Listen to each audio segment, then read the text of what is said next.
Guard base in Middletown, Pennsylvania, where earlier today, President Trump, he took his message directly to you, the American people, by giving a major speech on his Reagan-esque tax cuts and his tax reform plan. Now, right before that speech, the president joined us for an exclusive interview. We discussed his tax proposal, the fake news media, the NFL's national anthem controversy, the Russia investigation, and so much more. Let's take a look.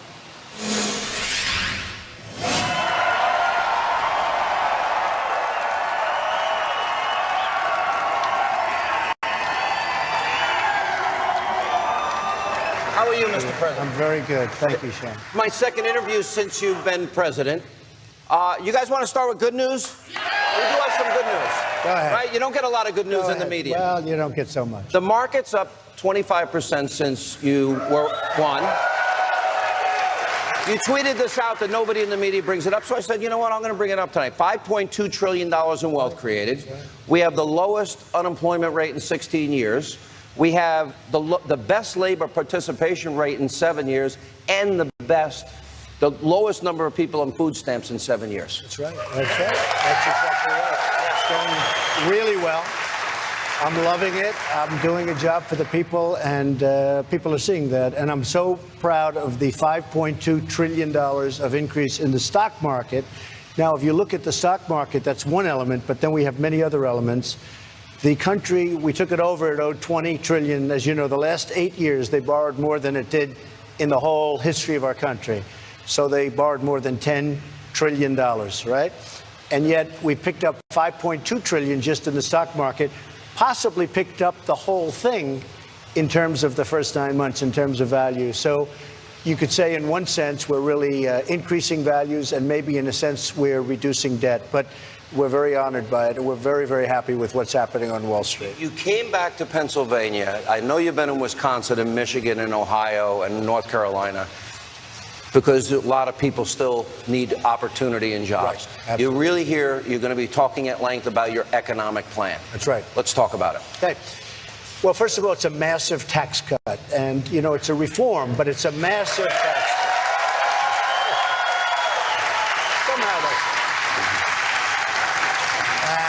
You know, when we first introduced it, and for years they talk about tax reform, I said the problem with the word reform, nobody understands what it means, because reform could mean you're going to raise taxes. This is the largest tax cut in the history of our country. It is incredible. It's going to put people to work. So right now, Sean, we are the highest taxed nation in the world, and we're going to be now down in the lower rung in terms of taxes. A family can get, and a business can get, especially a subchapter S. You know, you're doing different kinds of things with your businesses. Some people run it individually, but you can get as much as a 40% tax reduction. Again, it's the largest tax reduction in the history of our country. Let's go through it. So, and this is important. I mean, there's no two accountants that can give you the same liability to the government if you give them the same information. That's how complicated the tax code is. You want to drop 7 brackets to 3. We're going to drop, actually, if you look at it, because we have a 0 bracket, because a lot of people pay 0. So we really have 4, and they had 8. So it's really 8 down to 4. We're cutting it in half. And a lot are taxed below the $12,000 mark and $24,000 mark for a family. They're taxed at 0. After that, it goes to 12% from 15%. And, you know, the Democrats told a very terrible fib. They said that they read the brackets so that the brackets were inverted. And if you read it that way, but that's not the way it goes. And we've been praised for the amount of money, the middle class. This is really what I'm looking for the middle class. I call it the working people.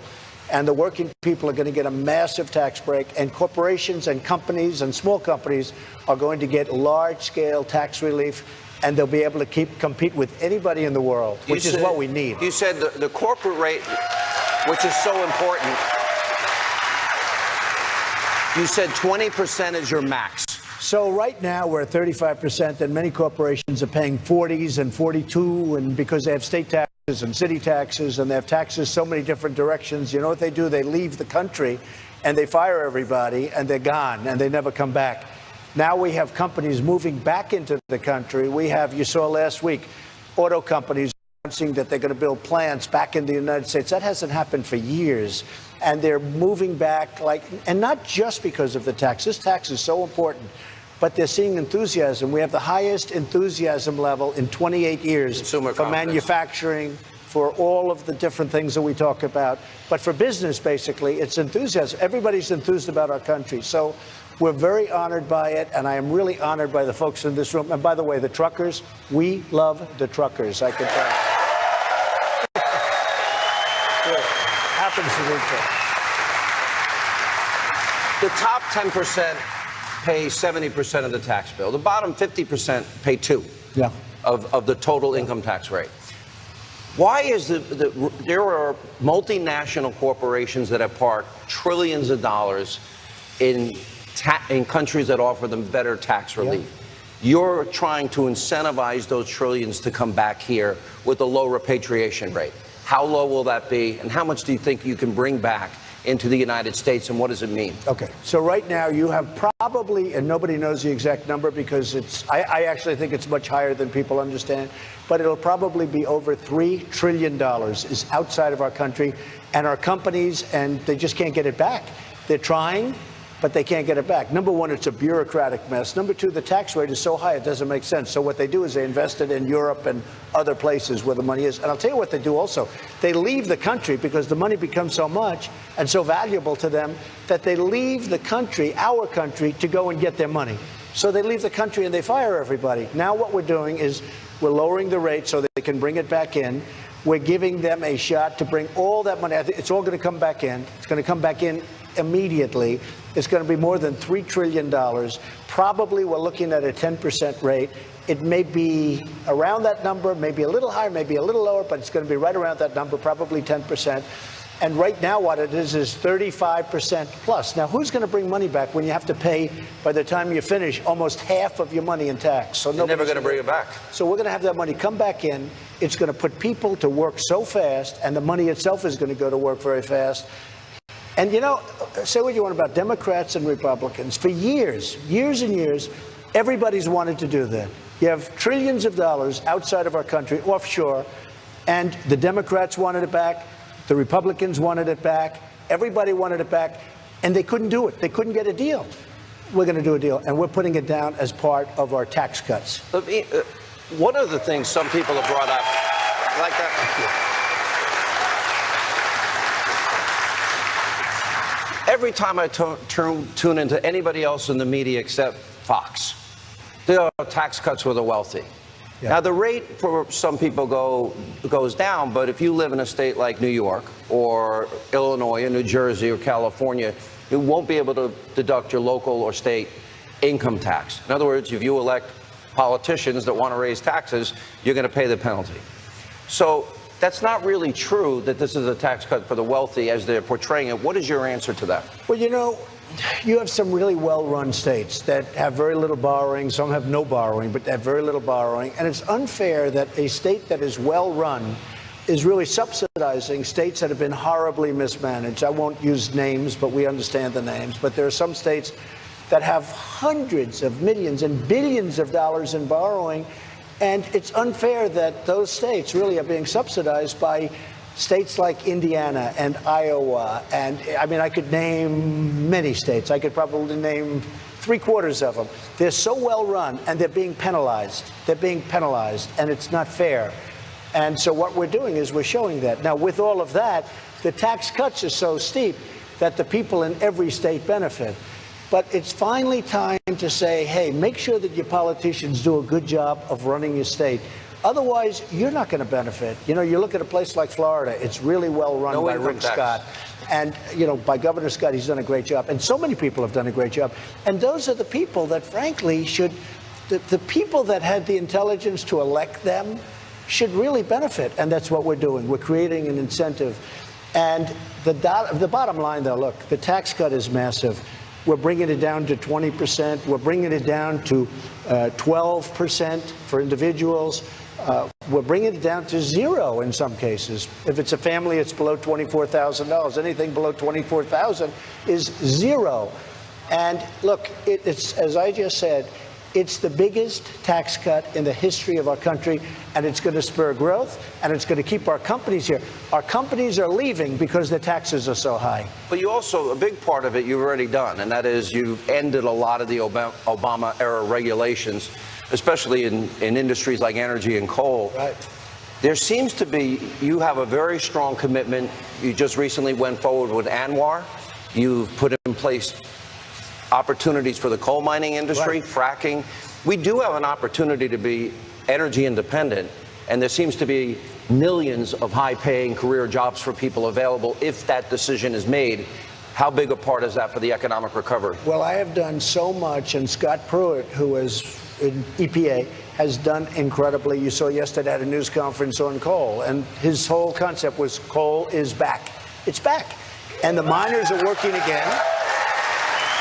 They're fracking in Pennsylvania? This isn't a bad area either. Well, as an example, mines are opening in the state of Pennsylvania. And I love this state because I happen to go to college in the state. I know it very well, and I love it.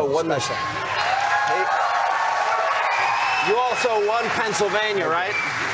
Is he going to win Pennsylvania in 2022? Oh, okay. No, it's, by the way, incredible people, incredible state. And I did win Pennsylvania. I worked hard in Pennsylvania. And frankly, I understand what Pennsylvania is about work. These are people that want to work. But we're opening mines. We're opening mines in the state of Pennsylvania. We're opening mines in other places. You know, coal is and I call it clean coal. They have technology today that's so incredible. What they can do with a piece of coal is so incredible. I call it clean coal, but it's one of our great resources. One thing that I'm very proud of, the state of West Virginia, last month, it was one of the highest increases, percentage increases in GDP. The state of Texas beat it. And people are saying, wait a minute, West Virginia just came in second. You know what that's about? That's about cutting regulations and letting the people go and mine. And I was so proud of that because West Virginia's had very tough times. And, you know, they were overwhelmingly, for me, yeah. Hillary said she wants to close up industries, and she wants to close up the coal industry. And I'm the opposite. So I'm very proud of that. And Pennsylvania, likewise, very proud. The biggest obstacle before you arrived here, I had an opportunity to interview a lot of people in this great crowd. And I asked them basically three different questions. What they thought of you. Overwhelmingly, there's a lot of support for you here. Congress. Okay. When I asked them about what was your answer on Congress? What was your answer on the media? We saw what happened with health care and John McCain. This economic plan sounds a lot to me like what Reagan did, and that created 20 million new jobs and revenues doubled. This is important for your agenda. Yeah. How do you get this through the Senate, which has not had a good record in the last 10 months? Well, first of all, this will be an even bigger tax cut than the great Reagan cuts. This will be even more dramatic, and I think it will create even more incentive. But let's talk. Media is bad. They're really dishonest people. These are very, very dishonest people in many cases, and not all. Look, I know some reporters, I know some journalists that are phenomenal people and very straight, very honest. But there's such dishonesty. I mean, you know, it's interesting. If I was just watching television, you don't know whether or not, because, you know, you're just watching a report. But when you're the one being written about, you know if it's good or bad, and it's always, they try and make it negative. So the media has turned, I call it fake media. It's fake. It's so much fake news, and we have to understand. You agree with that, fake news? You know, and I only say it so when people read things, they can understand that so much of it is indeed fake. But with Congress, I've gotten to know a lot of them. There are a lot of good people. Don't forget, for health care, we had 48 votes, 49 votes. We had a lot of great Republicans. We need more Republican senators, to be honest with you. But we had a lot of great... And you have a good one. You have a good one running. Lou. By the way, Lou Barletta, as long as we're on the subject, Lou Barletta, great guy. He's running. He was an incredible congressman. And I think you're going to have a tremendous surge for Lou Barletta. I think he's going to do a fantastic job. So that's it. And we do need more Republican senators because we have a tiny, small, we have 52 to 48. And if a couple of people want to grandstand or whatever they want to do, all of a sudden, because when you have to get almost every single vote, you need 51. So you have to get at least 50 because the vice president, Mike Pence, great guy, right? Great. He comes out. So he votes. So we need 50. So that means out of all of these people, 2 people decide they want to do something for whatever reason. And in some cases it's grandstanding. Now all of a sudden you don't have health care. But we're going to get it anyway. We have it. We have the numbers now. We're going to get that. And tomorrow, I'm signing something that's going to be incredible that I can do myself. In 1974, there was. Go ahead. This has to do with we're going to have great health care, cross state lines. People can buy it. Will cost the government nothing. You'll go out. Private insurers are going to give you incredible health care. And I'll tell you what, this will take, and I can sign it myself. I don't need anybody. I would have done it earlier, except I was hoping that they were going to put this through and I'd have it in the bill.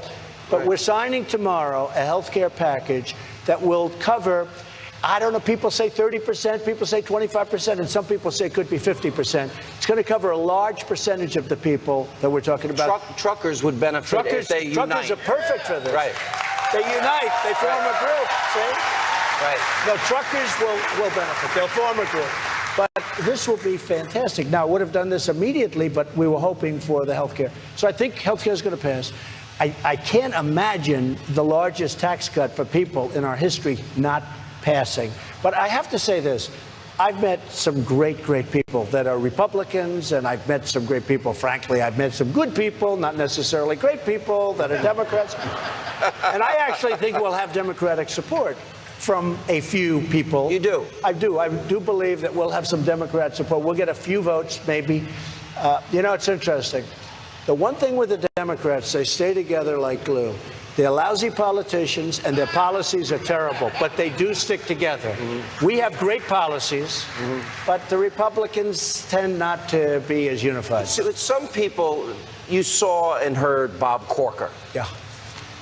John McCain wasn't there, even though I can run 100 ads showing John McCain, I'm going to repeal and replace Obamacare. He wouldn't even vote to just repeal it. Yeah, I know. So that's got to be frustrating and disappointing. Well, we thought we had it. The first time we thought it was done. And we thought John was with us. And all of a sudden, out of nowhere, he voted again. So we end up losing by 1 vote. But here's the thing. We're going to get it.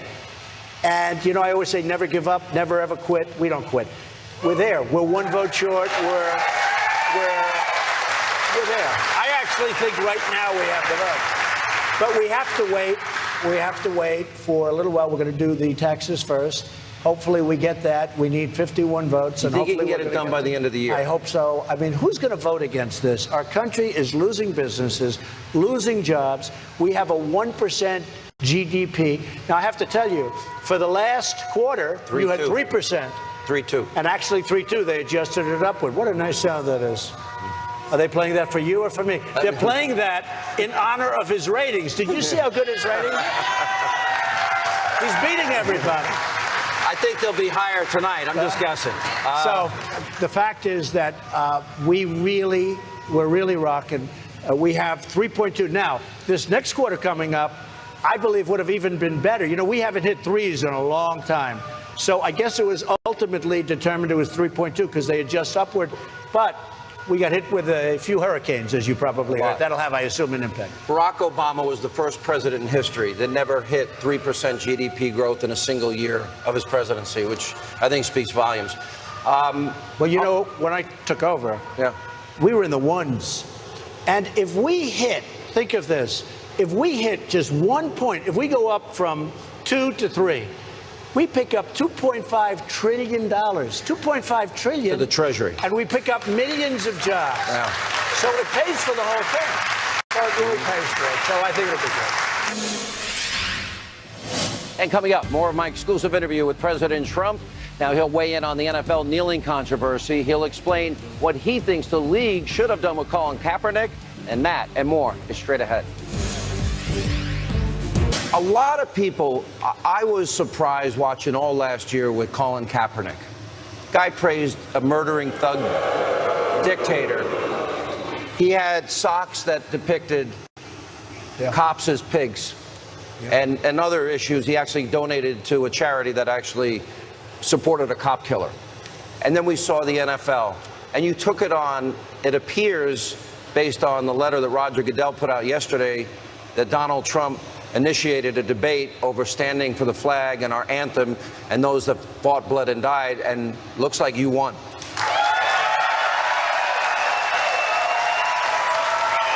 So I watched Colin Kaepernick, and I thought it was terrible. And then it got bigger and bigger and started mushrooming. And frankly, the NFL should have suspended him for one game, and he would have never done it again. They could have then suspended him for 2 games, and they could have suspended him if he did it a 3rd time for the season, and you would never have had a problem. But I will tell you, you cannot disrespect our country, our flag, our anthem. You cannot do that. Obviously, the people of the country are with you. Hundreds of thousands of people fought, bled, hundreds of thousands died fighting under that flag. Right. When you look at the Obama years, Chicago, one city, his adopted hometown, 3,900 people were murdered. Yeah. In the last 6 years of Obama's presidency, 18,000 shootings. I don't think he mentioned it but 3 or 4 times. Yeah, it's hard to believe. And disproportionately, his economic policies hurt Black Americans, Hispanic Americans more. That's very sad. How will your policies help minorities that are still struggling? Well, first of all, minorities want police protection more than anybody. They need it more than anybody. It's what's going on is crazy. And you look at some of these inner cities where it's just out of control. And remember, I was saying things like, we will, what do you have to lose? We will fix it. We're going to fix it. But one of the things we're doing very strongly now is the inner cities. Now, Chicago is out of control. I don't know what they're doing in Chicago to have this many shootings and this many killings and all of the different things that are going on. This is not like it's the United States of America. And pure and simple, that's bad management. That's bad politics. It's incredible. And then you talk to them, why aren't you doing something? They don't even want to talk to you about it.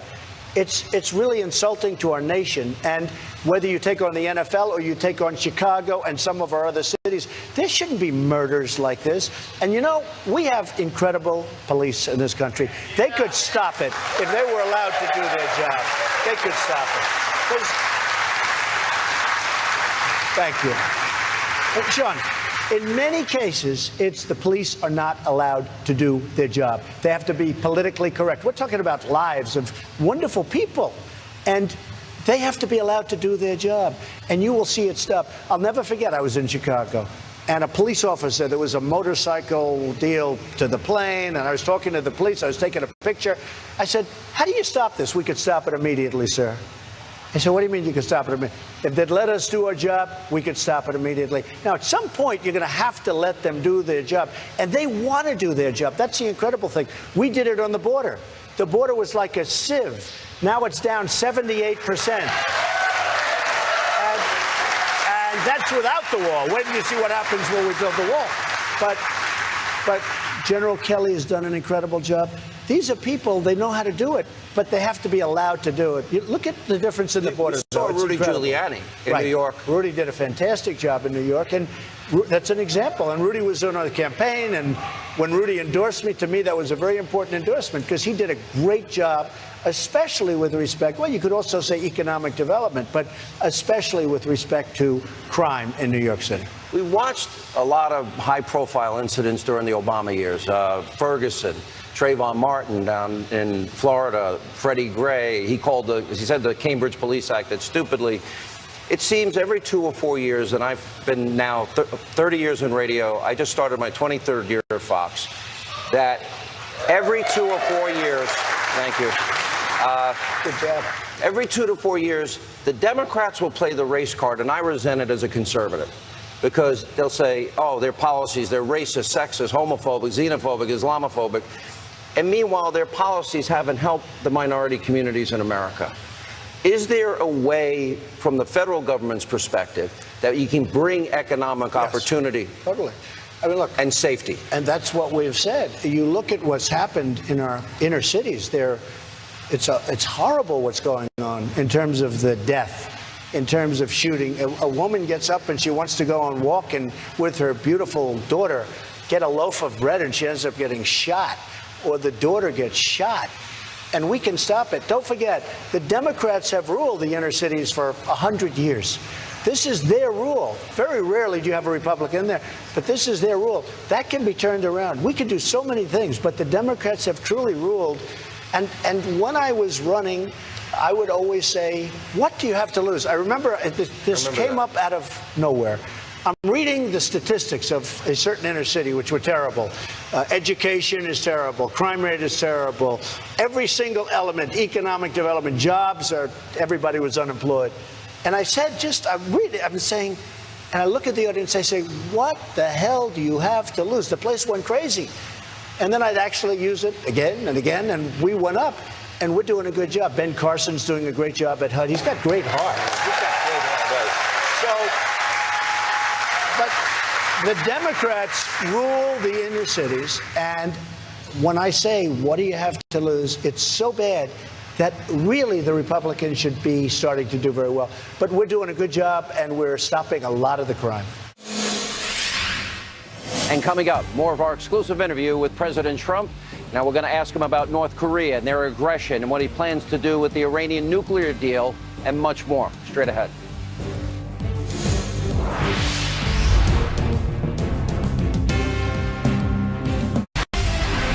And welcome back to Hannity, and here's more of my exclusive interview with President Trump.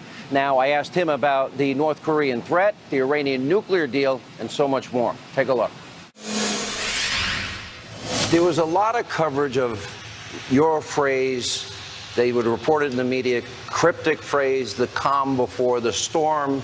It seemed related to Rocket Man, his term. Kim Jong-un. In terms of him having ICBM capability, nuclear capability, firing missiles over Japan, our ally, threatening Guam, and potentially maybe being able to reach the United States, continental United States, with a nuclear weapon. At some point, this is going to come to a head. What was the calm before the storm? We can't let this to go on. We just can't. Now, you can say what you want. This should have been handled 25 years ago. It should have been handled 20 years ago and 10 years ago and 5 years ago. It should have been handled by numerous, not just Obama, but certainly President Obama should have taken care of it. Now it's at a point where it's very, very far advanced. Something has to be done. We can't allow this to happen. Now, China's been very helpful, I think, who knows? They seem to be very helpful. They cut off banking to North Korea. That's something they've never done before. They've cut down, way down on the fuel, and a lot of other things. We're going to see what happens. But we cannot allow this to happen. This should have been taken care of long ago. Clinton gave them billions of dollars, gave them lots of other things, and before the contract, the ink was dry on the contract, they were already starting again with the missiles and with the nuclear, frankly. So we are in a position, look, we're very strong. I'm building up the military like nobody's ever seen. We're close to $800 billion in spending. Sean, I don't know if you know, but the military, our military was totally, really depleted. You look around and you see what's going on. You take a look at what we're buying right now with the jet fighters and all of the equipment we're buying. And, it's two things, really. It is jobs, and that's far less important. But we build the greatest military equipment in the world. We have missiles that can knock out a missile in the air 97% of the time. And if you send two of them, it's going to get knocked out. Is it fair to say if he keeps firing missiles, that's going to end? Well, I don't want to say anything. You don't want to I'm just telling you, I don't want to talk about it because, all these people, they talk. I remember what you said. I remember with Mosul, and I use this all the time with Mosul. We are going to be attacking Mosul in 4 months. We're attacking Mosul in 3 months. I say, why do they keep saying it? Attack, do it, or don't do it, or whatever. But they kept talking about it. And by the way, it turned out to be hell on wheels. It was hard because they were so totally prepared. And I'm not saying I'm doing anything, and I'm not saying I'm not. But we shouldn't be talking about it. Calm before the storm. You're not going to talk about that either. No, I don't talk about it. No. Iran, it was interesting. It was interesting. Bill Clinton, when he made the deal with Kim Jong-un's father, Kim Jong-il, he actually said, this is a good deal for the American people. It was not. It seems the same mistake was made with President Obama and the Iranian deal. There's reports you will decertify this. You can also pull out of it. John Bolton suggesting you just pull out completely. Why decertify and not just scrap it? Well, you can do both, to be honest with you. You can do both. You can decertify and then, I know exactly what I'm going to do, but I can't give it away tonight. But I'm going to be announcing it very shortly. But why not, right? But I will. I mean, there's no secret. I think it was one of the most incompetently drawn deals I've ever seen. $150 billion given. We got nothing. We got nothing. They got a path to nuclear weapons very quickly. And think of this one, $1.7 billion in cash. This is cash out of your pocket. What? You know how many airplane loads that must be?